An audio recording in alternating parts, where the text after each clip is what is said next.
Principalmente resolver algunas dudas sobre el tema del licenciamiento y sobre todo que no nada más identifiquen a la parte de LMS como una parte auditiva y una parte de auditoría que realmente no es solo la función que realiza LMS, sino en conjunto con Software One estamos haciendo una parte de las mejores prácticas de gestión de activos de software.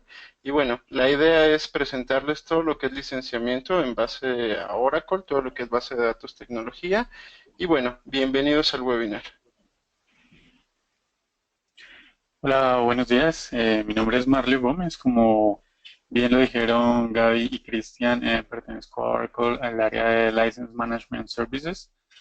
Mm, el día de hoy estamos reunidos para mostrarles las essentials, algunas excepciones y para que ustedes, acerca del licenciamiento de Oracle, para que ustedes puedan incorporarlo a sus prácticas de administración de licenciamiento y esperamos poder cumplir con el objetivo de transmitirles a ustedes información valiosa para su organización.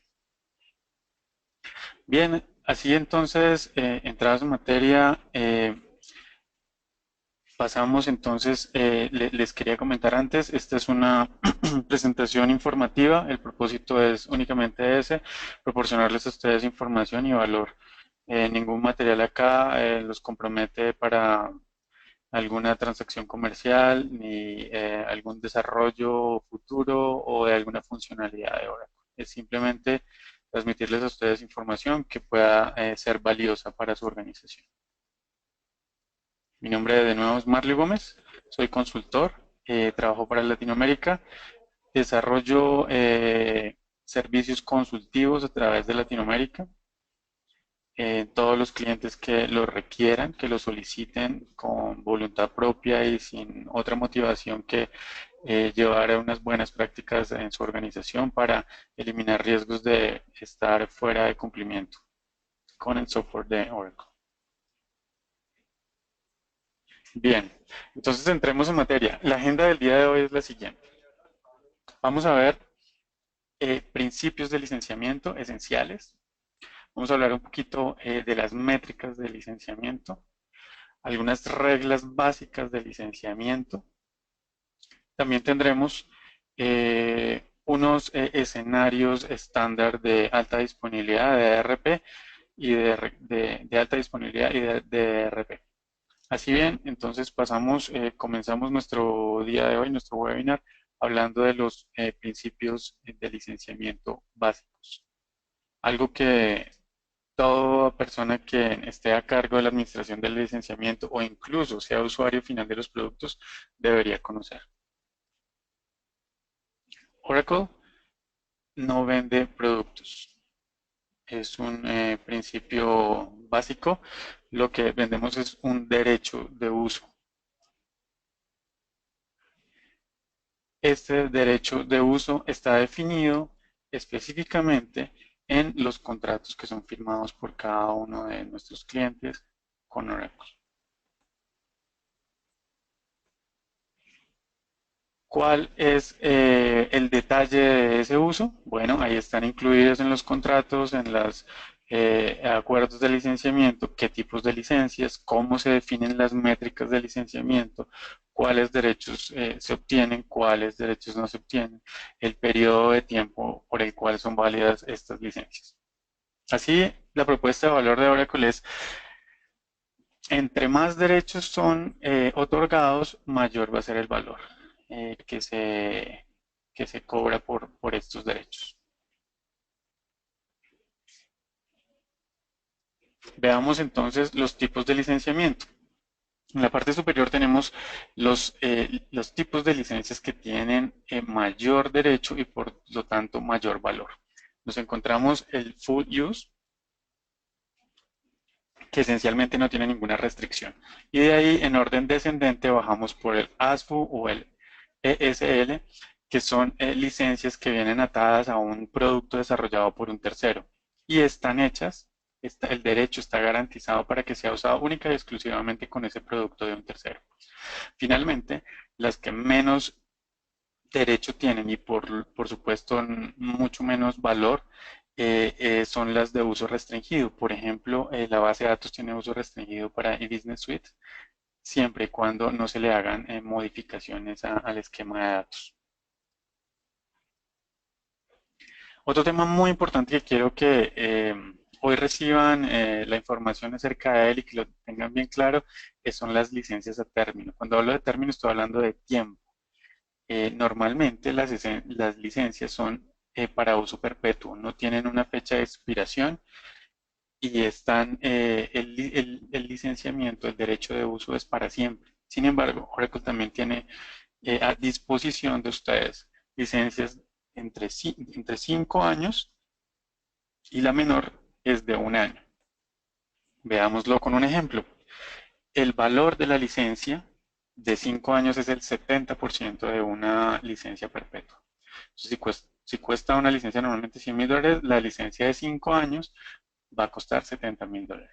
La de 4 años el 60%, la de 3 años el 50%, la de 2 años 35% y la de 1 año 20%.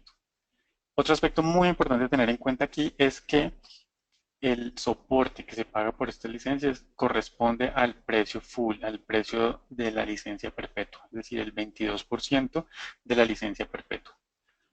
Lo que es fraccionado y segmentado por porcentajes es el costo de la licencia de uso más no el soporte. Eso es algo bien importante a tener en cuenta. Pasemos a hablar un poco de las métricas de licenciamiento. Tenemos en nuestro histórico, hemos tenido licencias para contabilizar usuarios, para medir el uso a través de usuarios, a través de devices, a través de hardware, midiendo la capacidad de procesamiento de las máquinas a través de los megahertz del procesador. Estos eran Universal Power Units y Power Units. Hemos tenido licenciamiento por computador, etcétera. Hoy en día, para licenciar productos de tecnología de Oracle, le hace base de datos y software de capa media, las métricas utilizadas son Name User Plus, usuario nombrado Plus, y procesador. Esencialmente estas son las licencias que corrientemente se usan, aunque también hay disponibles para algunos productos muy específicos, métricas que se miden en empleados, en usuarios empleados y usuarios no empleados. A través de los años, este es un timeline de estas métricas de licenciamiento, cómo ha venido la evolución desde Concurrent Device en los 90s, NemUser, pasando por el año 2000 temprano, NemUser, Single Server, Multi-Server, Universal Power Unit, para llegar finalmente en el 2002 a establecer las métricas que les hablaba que están en la actualidad, NemUser Plus y Proceso.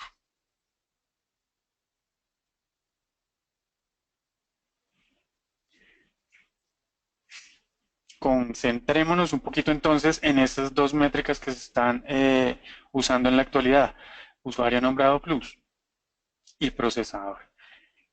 A la izquierda tenemos información de para qué ambientes es recomendado o usualmente se usa esta métrica. Son ambientes donde los usuarios y los dispositivos no operados por humanos, como lectores automáticos o dispositivos electrónicos que acceden o alimentan información en la base de datos, eh, son contabilizados. Es permitido el batching automático y aquí hay algo muy importante de lo que estaremos profundizando posteriormente.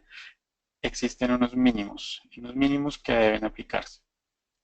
De otro lado, el procesador es utilizado en ambientes donde no es fácil hacer este tipo de contabilización, ambientes donde los usuarios no son fácilmente identificables, por ejemplo, una aplicación que está de cara a Internet o puede ser de la intranet, pero la cantidad de usuarios internos corporativos que están accediendo no es fácilmente contable o administrable.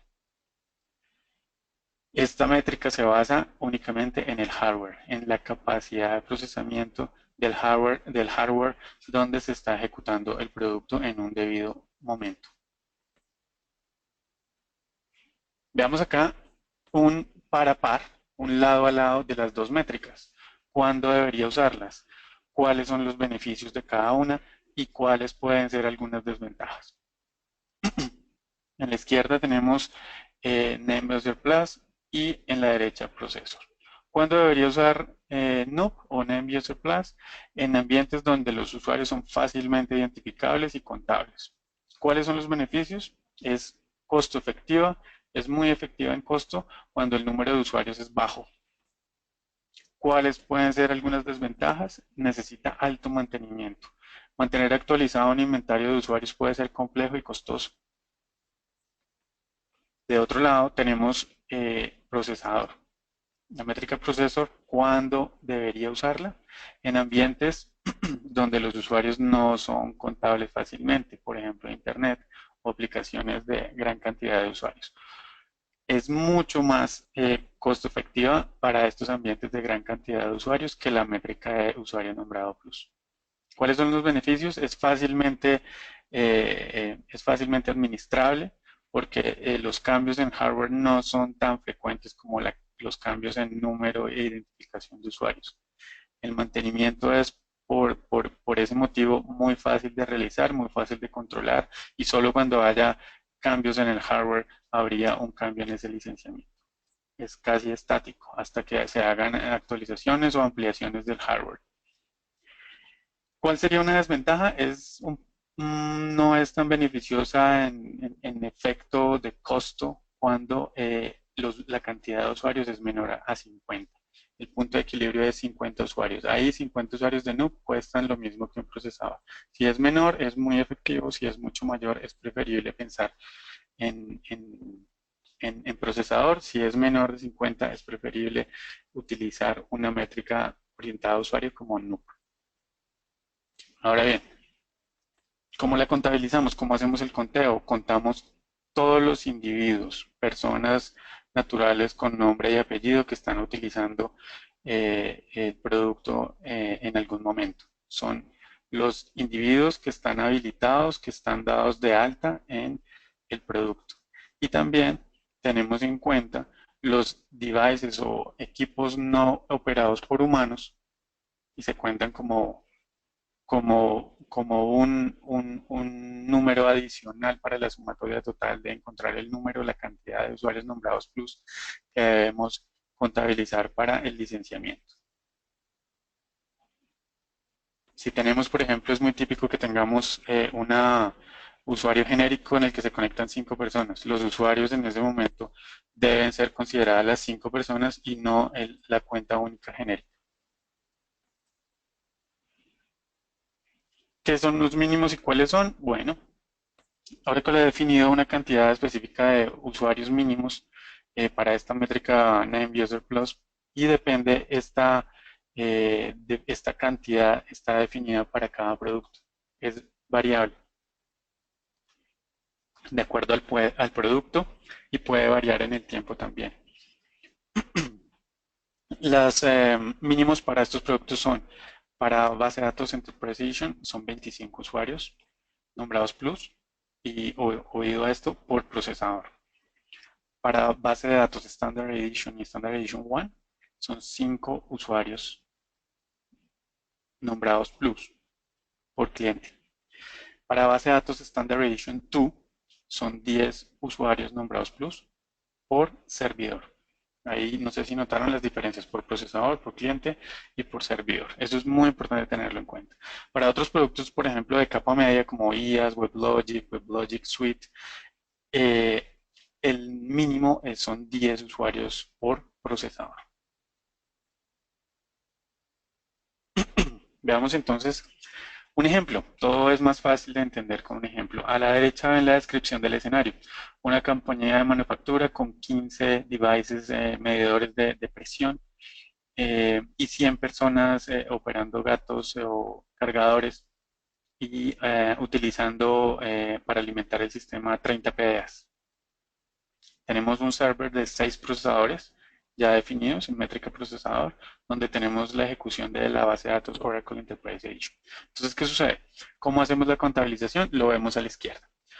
Los devices no operados por humanos, como los sensores, son 15, entonces los acumulamos, vamos a la cuenta, y luego de otro lado no tenemos en cuenta las 30 PDAs, sino las 100 personas que están detrás alimentándolas por turnos o por lo que sea, cual el motivo que sea. No son 30 PDAs conectándose, no son 30 usuarios, sino 100 empleados los que se están conectando. Sumamos esto, nos da 115 NUPS y paramos ahí. La otra parte del análisis que debemos hacer es la de mínimos. Dijimos que se había establecido que este era un server con 6 licencias métrica procesador y que el mínimo, en el slide anterior vimos que 25 NUPS son lo mínimo para el producto Database Enterprise Edition. Entonces multiplicamos esos 6 por 25 y nos da 150. Y aquí hacemos una comparación. ¿Cuál es el mayor? Entre el mínimo y la población. La población nos dio 115 y operando los mínimos nos da 150 NUPS. Entonces la solución a este escenario son 150 usuarios nombrados plus para un correcto licenciamiento de ese producto.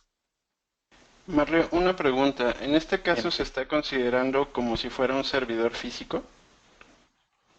Sí, es un servidor físico. Perfecto. Entonces, ¿qué pasaría en un entorno de arreglos virtuales con alta disponibilidad? Para cada usuario nombrado Plus, ¿se tendría que licenciar cada uno de los procesadores que tenga el arreglo de servidores con dicha métrica de 25 usuarios nombrados por cada procesador? Sí, para entornos virtuales clasificados como soft partitioning, ya vamos a ver un poquito más adelante de qué se trata esto. Por ejemplo, VMware, eh, se debe tener en cuenta el servidor físico. Así se determina la cantidad de cores, el factor, y de ahí la cantidad de licencias en métrica procesador. Para la métrica usuario nombrado plus, se utiliza el mayor número, como lo vimos, entre el mínimo y la población. Perfecto, mil gracias. Bien, por nada, con mucho gusto. Seguimos entonces con la otra métrica, que es procesador. ¿Qué es contado como procesador? Es el número de licencias requeridas que serán determinados multiplicando el número de cores de la máquina física por un factor de licenciamiento. ¿Sí? Ese factor de licenciamiento está en una tabla pública en el site de Oracle y debe ser consultada frecuentemente para obtener el factor correcto porque pues, la tecnología va cambiando, van apareciendo nuevos tipos de procesador y es probable que algunos de ellos vengan con un factor nuevo. Los factores siempre están entre 0,25 y 1. Entonces, la recomendación, la buena práctica es consultarla frecuentemente. Mario, exactamente qué es un core factor. Sí, Cristian. Un core factor es un multiplicador, es un número que ha sido definido por Oracle para determinar el número de licencias métrica procesador, para equilibrar las diferentes opciones que hay disponibles en el mercado en cuanto a hardware. Mencioné que es un multiplicador, pero en realidad si ustedes observan multiplicar por 0,25 o por 0,75 por 0,50, que es menor que 1, es en realidad un divisor. Esto quiere decir que si tengo 10 cores y mi factor es 0,50, en realidad me están contando 5, ¿sí? 10 por 0,5 es dividir por 2, me están contando 0,5 licencias en métrica procesador. Si el factor es 1, pues permanecen los 10, pero también existen 0,25, 0,75, etcétera. En general es menor que 1, es un divisor para obtener el número final de la licencia en esta métrica, en métrica procesador, que es necesaria para ese ambiente de hardware. Recordemos que esta métrica es exclusivamente orientada en el hardware, en la cantidad de cores que posee el servidor. Perfecto, muchas gracias. Eh, bien.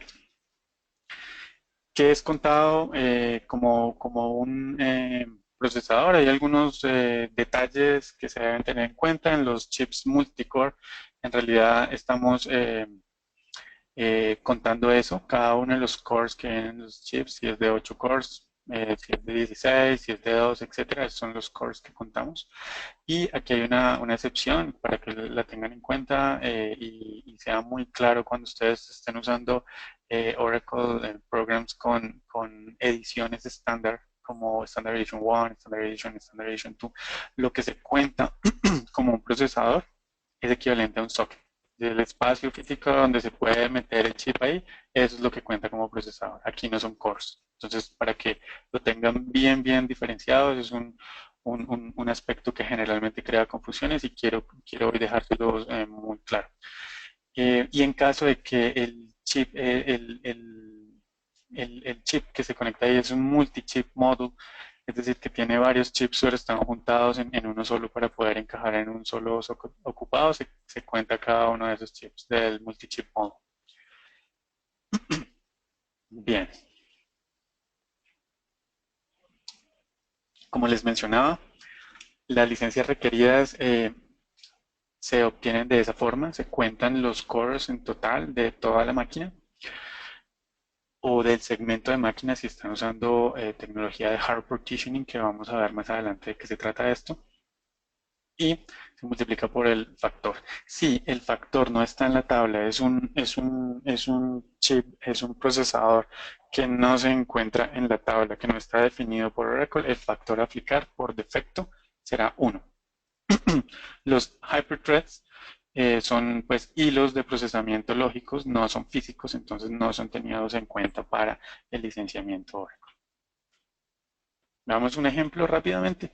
Un ejemplo, tenemos acá una base de datos con un server que tiene 6 cores. Y yendo a la tabla, vamos y miramos el tipo de procesador, el modelo y vemos el tipo de server y vemos que sus procesadores tienen un factor de 0.25. Entonces, ¿qué es lo que hacemos? Tomamos esos 6 cores, los multiplicamos por 0.25, que me da 1.50. Este número, si nos da así con decimales en fracciones de entero, lo acercamos siempre, lo redondeamos al próximo entero, hacia arriba. Nos da 1.50 en este caso, entonces lo redondeamos a 2. ¿Ese 2 qué quiere decir? Esa es la cantidad de licencias en métrica procesador que se necesita para ese ejemplo, para ese ambiente. Bien, cambiamos un poquito de tema. Vayamos a las reglas de licenciamiento y vamos evolucionando con los demás temas propuestos para el día de hoy. Las reglas de licenciamiento o los principios básicos y esenciales de las reglas de licenciamiento dicen que todos los ambientes, sean de producción, de test, de stand-by, de staging, de desarrollo, de pruebas, de lo que sea, deben ser licenciados. Absolutamente todos los ambientes.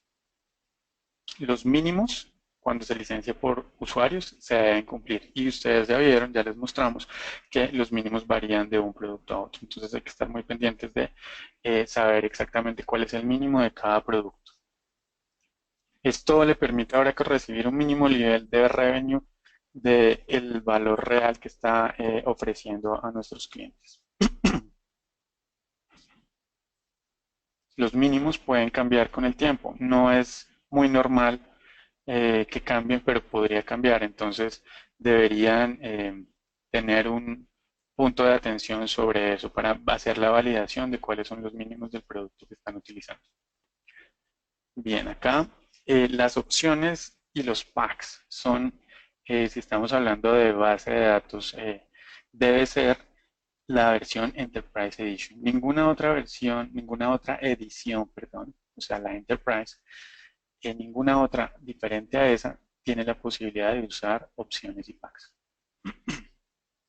Acá es importante anotar que el licenciamiento va de la mano. Si yo estoy utilizando 5 procesadores de base de datos Enterprise Edition y estoy usando partitioning, por ejemplo, que es el particionamiento de las tablas, los índices de la base de datos. Esta es una opción adicional que debe también estar licenciada en la misma medida en 5 procesadores. Hay un relacionamiento ahí 1 a 1 en cuanto a la cantidad de licencias del producto principal, que es la base de datos, con las opciones y los packs. La base de datos que tiene una excepción, porque hoy se trata de eso, de mostrarles a ustedes algunas excepciones y buenas prácticas para que las tengan en cuenta, es la base de datos estándar, tiene una excepción de uso que está incluido con ella y es el RAC, Real Application Cluster. Se puede utilizar, es la única excepción que hay de esta opción con esa base de datos Standard Edition. Otras reglas importantes o algunos límites que se deben tener muy en cuenta son la capacidad máxima de un server para poder tener una licencia de Oracle Database Standard Edition es 4 sockets. Para las ediciones de Standard Edition 1 y Standard Edition 2, el límite máximo de los servidores en los que se puede tener ese producto es una capacidad de 2 sockets únicamente. Eso es muy, muy importante tenerlo en cuenta. Marley, una pregunta. ¿Aún existen las versiones de base de datos Standard Edition y Standard Edition 1? Actualmente no puedes ya comprar Standard Edition ni Standard Edition 1, ya no están en la lista de precios, ya no son productos que se venden. El producto que se vende es el Standard Edition 2 únicamente. Sin embargo, quien lo tenga instalado y licenciado puede seguir utilizándolo sin ningún problema. Y ahora, otra pregunta basada en ello. Mencionas que Standard Edition 2 contiene rack como feature incluido de la licencia y este tiene una máxima capacidad, digamos, de 2 sockets licenciables. ¿Qué pasaría si se tuviera un ambiente que fuese superior a los sockets permitidos? ¿Se tendría que licenciar por otro método? En esencia bueno, Oracle Database Standard Edition 2 solo puede ser utilizado en servidores hasta de 2 sockets de capacidad.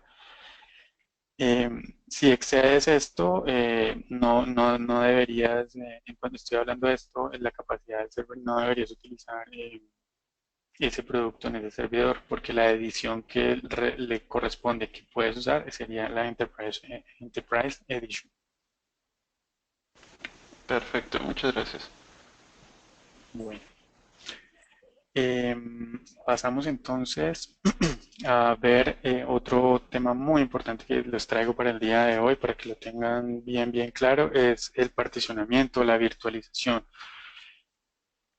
Hemos definido, digo, Oracle ha definido que hay un particionamiento que sí es permitido para hacer la segmentación física de los servers, con el objetivo de reducir la cantidad de licencias requeridas. Y lo hemos denominado hardware partition. De otro lado, todo lo que no esté en esa categoría se ha denominado software partition. Oracle tiene público en su site cuáles son las tecnologías que ha definido como hardware partitioning y hace claridad en cuanto a que todas las demás son software partitioning y no son permitidas. Esa es en esencia la diferencia. Es posible con una tecnología hardware partition segmentar físicamente un servidor para hacerlo un servidor independiente autocontenido con toda la administración, sus recursos y su sistema operativo. Mientras que en soft partitioning generalmente se utiliza recursos del sistema operativo, administradores de recursos, para hacer estos particionamientos virtuales de una forma muy dinámica. ¿Qué debe ser licenciado? Para hardware partitioning, como les mencionaba, es posible licenciar solamente esas particiones, esos servidores o segmentos de servidor que han sido definidos y configurados con una tecnología hardware partitioning. De otro lado, si estamos usando una tecnología de software partitioning o virtualización vía software, como esto puede ser cambiado muy, muy fácilmente y en caliente, estas configuraciones, esta segmentación de servidor no son permitidas y lo que se debería licenciar es el hardware completo, no las particiones, sino todos los servidores físicos que están por detrás de esa virtualización. Algunos ejemplos de este software partitioning típicos es VMware, el mismo virtualizador de Oracle en una configuración estándar. HP Process Resource Manager, Affinity Management. Por otro lado, las tecnologías, algunas, aquí no están todas, como les digo, la lista está en el site de Oracle, la lista completa, pero de las más importantes está la tecnología de IBM LPAR, NPAR, Dynamic System Domains, Physical Domains y Oracle VM en una configuración especial, en la cual se asignan unos cores a unas particiones eh, eh, de manera dedicada. Así bien, con un gráfico de pronto lo entendemos más rápido, el particionamiento hardware aquí tenemos un servidor de la caja roja que marca todo, que tiene 18 procesadores. Lo segmentamos con el EPAR, por ejemplo. y lo dividimos en dos servidores, uno de 10 y uno de 8. En la parte de 8, en el servidor de 8, instalamos la Oracle Database Enterprise Edition. Este producto está solamente instalado en ese servidor de 8 procesadores. Como la tecnología es aceptada, como es hard partitioning, es un LPAR, estamos diciendo para nuestro ejemplo, entonces la, el licenciamiento requerido es únicamente de esos 8. Los 10, los otros 10 donde no están instalados productos record, no son tenidos en cuenta. Unos aspectos también importantes para tener en cuenta en cuanto a la arquitectura es el multiplexing. Este multiplexing obviamente pues es permitido y la contabilización de los usuarios se hace en el front, en la parte final, donde están los usuarios finales. Típico puede ser un multiplexing por software como una aplicación, una publicación hecha en internet donde muchos usuarios interactúan. No cuenta la aplicación como un usuario, sino que cuentan los usuarios que están detrás de ella, los que están al final de la utilización del software, son los que son contabilizados. El batch automático también es permitido con las licencias de usuario nombrado Plus. La carga, obviamente, de archivos planos por parte de un DBA. En este caso, pues se cuenta al final. El DBA es un único usuario que está cargando una cantidad de archivos, importando, exportando data hacia la base de datos. Entonces, contabilizado como un solo usuario. Veamos para finalizar los escenarios típicos que son definidos para ambientes de alta disponibilidad y recuperación de datos, DRP, y cómo opera el licenciamiento en estos escenarios. Tenemos 4 escenarios principalmente: backup, failover, standby y remote mirroring. Esto ha sido una clasificación hecha por Oracle para entender fácilmente de qué se trata y en la cual estamos describiendo claramente cómo tenemos algunas excepciones y cómo estamos excluyendo del licenciamiento algunos escenarios muy particulares. Vale, una pregunta. En este caso, digamos que tenemos un licenciamiento Enterprise Edition y aparte tenemos un DRP. ¿La licencia cubre el DRP o se tendría que licenciar independientemente? Muy buena pregunta, Cristian, porque es el tema central de esta sección. Se requieren las licencias de ambos ambientes, en general, ¿no? Ahorita vamos a ver las excepciones, pero en general vamos a requerir licenciar tanto el ambiente productivo como el que está eh, soportando pues un desastre y una recuperación o una alta disponibilidad, el que está en stand-by o en otro site. Se requiere la licencia en general de ambos ambientes. Perfecto, muchas gracias. Por nada. Bueno, entonces les decía, pasemos entonces, veamos backup, failover, standby y remote mirroring un poquito en detalle. En el backup tenemos una base de datos y el proceso es simplemente llevar a un dispositivo no activo, como cintas, discos, etcétera, externos, una copia de seguridad para tenerla ahí offline. En este caso, solamente se están copiando datos, se está haciendo una copia de seguridad de los datos y nada más, está totalmente offline y no requiere un licenciamiento adicional en ese caso. El siguiente, la siguiente clasificación es el failover, es una denominación hecha por Oracle y lo que queremos decir con esto es que hay una excepción a la regla esta que mencionábamos respondiendo a la pregunta de Cristian. La excepción es si yo tengo dos ambientes, el primario y uno de failover, uno de recuperación de datos en caso de falla. Los dos están compartiendo el mismo almacenamiento. Aquí como lo vemos en el diagrama de la derecha, están teniendo acceso al mismo almacenamiento de datos, donde están los datos del negocio. Yo tengo ese failover en estado apagado, en estado pasivo. No requiero licenciamiento siempre y cuando su activación sea por hasta máximo 10 días calendario. ¿Qué quiere decir esto? Si yo lo activo hoy, 5 minutos, 10 minutos por una caída, un fallo temporal, ya me marcó un día. Si mañana lo activo durante 6 horas porque el fallo continuó y voy a hacer una recuperación más completa de mi ambiente primario, ya voy contando 2 días. 5 minutos de hoy con 6 horas de mañana, igual, van sumando un día de hoy y otro día de mañana, así hasta completar 10 días, sin importar si es por una caída por fallos o una caída por mantenimiento programada.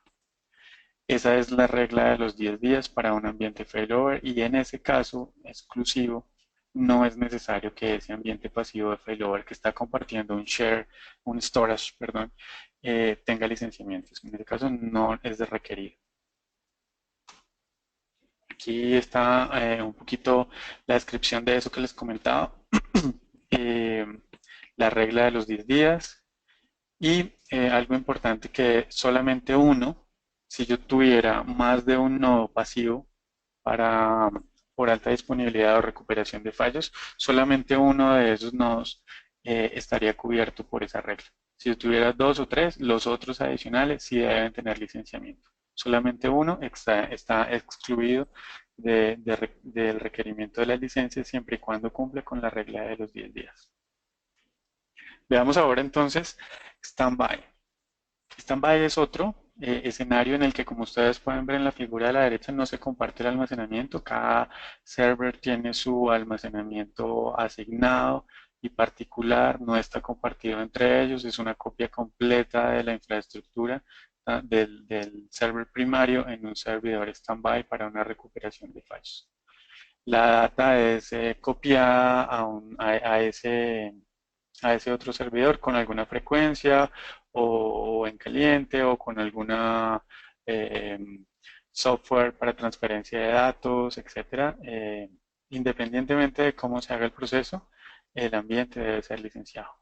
Ambos, tanto el primario, obviamente, como el server standby, deben tener licencias. Y algo muy importante que quiero hacer énfasis acá es que deben tener la misma métrica de licenciamiento. Si este ambiente primario está licenciado por procesador, el ambiente standby debería también estar licenciado por procesador.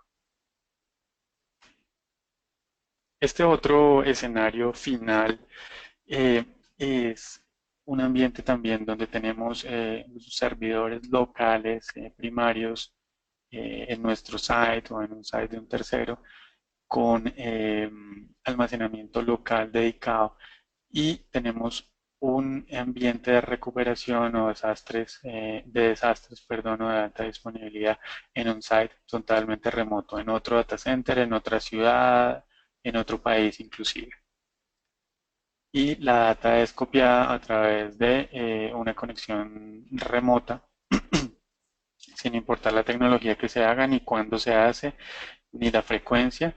Ambos ambientes deben ser licenciados también.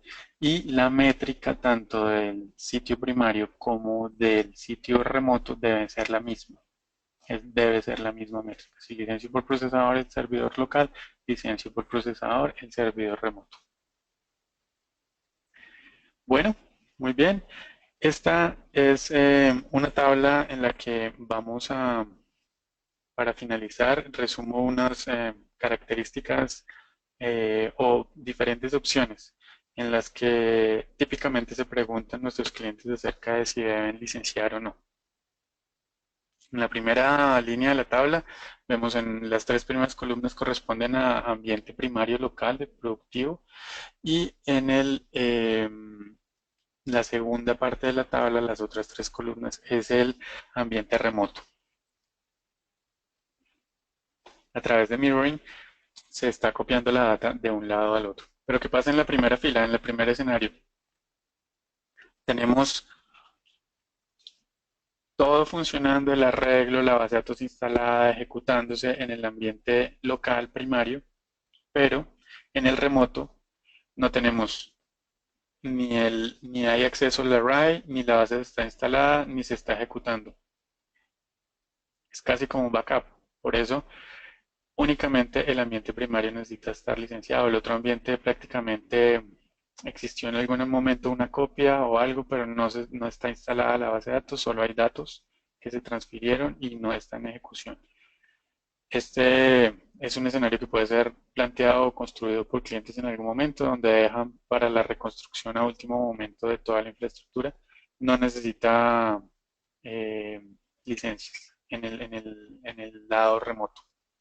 De otro lado, si tuviéramos en el ambiente local, en la segunda línea, la base de datos instalada y los datos y la base de datos creada en un arreglo de discos, vamos a necesitar licencias ahí. Y si en el escenario remoto tenemos todo también, el arreglo de discos, la base de datos instalada, pero aún no se está ejecutando, va a necesitar licenciamiento porque el producto está instalado en ambos lados. Entonces, tanto en el local como en el remoto necesitamos licenciamiento. El escenario atípico, pero que lo traemos a colación acá, de donde la base de datos solo está instalada, no está ejecutada, solo está el producto instalado. Y en el remoto tenemos la data, la base de datos creada, instalada y en ejecución. Ambos sitios deben ser licenciados bajo la misma métrica. Finalmente, el escenario en el que este es un excepcional, en el que mi site local se destruye, deja de existir por el hardware, por fuerza mayor, por calamidad, y el remoto pasa a ser mi site primario y deja de existir, de operar el site primario. En ese caso, el licenciamiento solo es requerido obviamente en el site remoto porque el primario ha dejado de existir. Bien, Cristian, Gabriela, audiencia del webinar. Hemos llegado al final. Espero haberles contribuido con algo de información. Quedamos atentos con posterioridad a hacer seguimiento de cualquier duda, inquietud que tengan. Los escenarios siempre van a ser complejos y diferentes. Siempre va a haber excepciones, pero en la medida en que ustedes hagan un assessment de su infraestructura y hagan un awareness de esto que les hemos traído hoy, vamos a encontrar la forma de juntar lo uno con lo otro para determinar el licenciamiento correcto de sus productos Oracle. Estaremos atentos a hacer seguimiento a sus preguntas, dudas e inquietudes a través de Cristian y de Gabriela. Muchas gracias. Buenos días, Mario, tengo aquí una pregunta que creo que posiblemente podríamos ayudar. Tengo una persona que me está comentando que no le quedó muy claro el esquema de backup. Ok, claro que sí. Bueno, backup es sacar copia de los datos. Yo, por ejemplo, en base de datos puedo hacer un export, por ejemplo. Entonces van todos los datos, va toda la estructura lógica y queda en unos archivos consolidados y yo paso eso a un dispositivo externo del server y lo almaceno en algún otro dispositivo automático o donde sea. Yo ahí solo tengo copia de los datos. Yo no tengo en ese otro dispositivo externo donde llevé mis datos, no tengo el producto instalado. No lo estoy utilizando, solamente he sacado una copia. En ese caso, obviamente, no es necesario ninguna licencia adicional, porque es una copia de seguridad, nada más. En esos casos en que sea una copia de seguridad, no es de requerido el licenciamiento.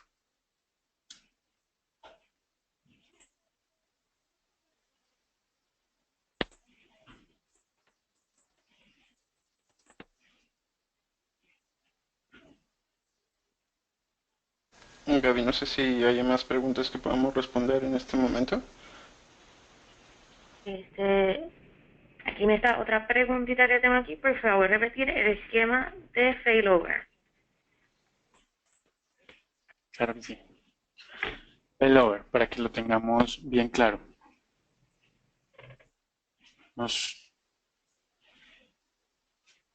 Tenemos aspectos a tener en cuenta en el failover. Dos nodos, uno primario, otro pasivo de recuperación.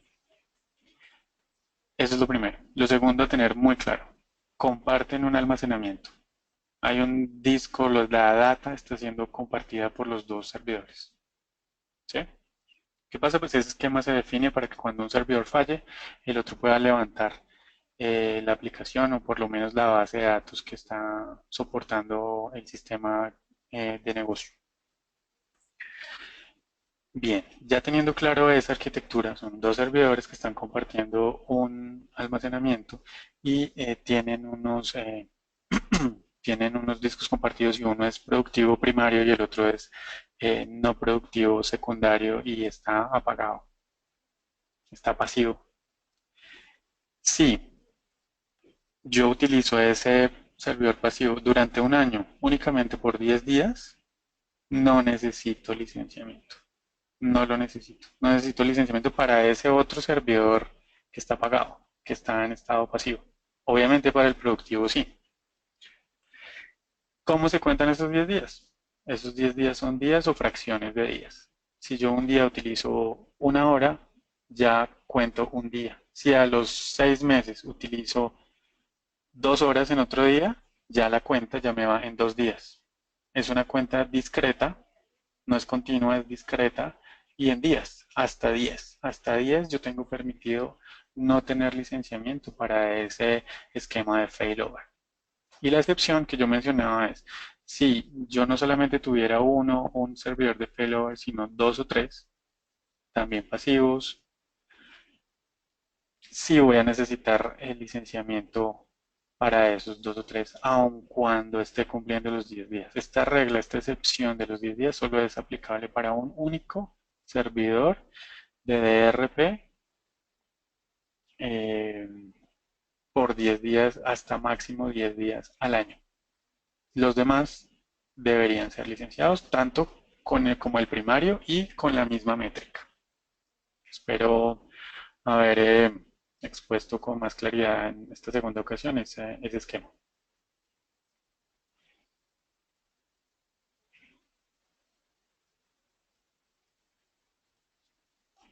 No sé si hay preguntas adicionales.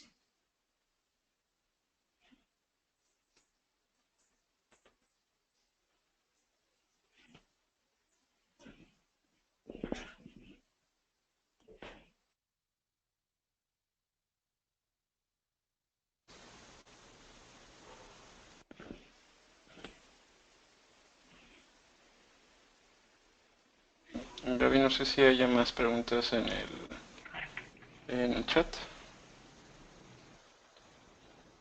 Bueno, mira, estaba hablando en mudo. Tengo aquí una pregunta. El standby, ¿hay que licenciarlo aunque esté abajo la base de datos? Sí.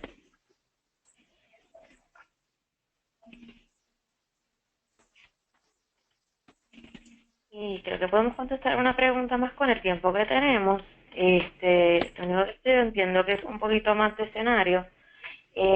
Aquí me están preguntando si tienen una base de datos SE y quieren trasladarse a una EE.